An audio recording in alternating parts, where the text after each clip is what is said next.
ఐపీఎల్లో అత్యంత విజయవంతమైన జట్టుగా గుర్తింపు పొందిన చెన్నై సూపర్ కింగ్స్ మినీ వేలంలో ప్రకంపనలు సృష్టించింది. సాధారణంగా అనుభవానికి పెద్దపీట వేసే సూపర్ కింగ్స్ ఈసారి మాత్రం భవిష్యత్తుపై పెట్టుబడి పెట్టింది. ఐపీఎల్ చరిత్రలోనే ఎన్నడూ లేనంతగా అన్క్యాప్డ్ ఆటగాళ్ల కోసం కోట్లు ఖర్చు పెట్టింది. ఐపీఎల్ వేలంలో ప్రశాంత్ వీర్, కార్తీక్ శర్మను 14.2 కోట్ల చొప్పున వెచ్చించి కొనుగోలు చేసింది. కేవలం నైపుణ్యాన్ని నమ్మి యువ ఆటగాళ్ల కోసం భారీగా వెచ్చించింది. ప్రతిభకు పెద్దపీట వేసే చెన్నై జట్టు ఇంత భారీగా ఖర్చు పెట్టడంతో కార్తీక్ శర్మ, ప్రశాంత్ వీర్ గురించి దేశవ్యాప్తంగా పెద్ద ఎత్తున చర్చ జరుగుతోంది.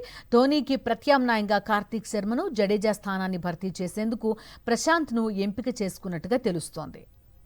ఐపీఎల్లో అత్యంత విజయవంతమైన జట్టుగా గుర్తింపు పొందిన చెన్నై సూపర్ కింగ్స్ మినీ వేలంలో ప్రకంపనలు సృష్టించింది. సాధారణంగా అనుభవానికి పెద్దపీట వేసే సూపర్ కింగ్స్ ఈసారి మాత్రం భవిష్యత్తుపై పెట్టుబడి పెట్టింది.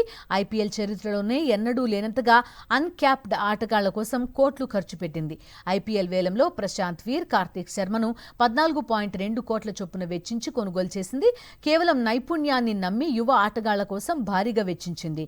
ప్రతిభకు పెద్దపీట వేసే చెన్నై జట్టు ఇంత భారీగా ఖర్చు పెట్టడంతో కార్తీక్ శర్మ, ప్రశాంత్ వీర్ గురించి దేశవ్యాప్తంగా పెద్ద ఎత్తున చర్చ జరుగుతోంది.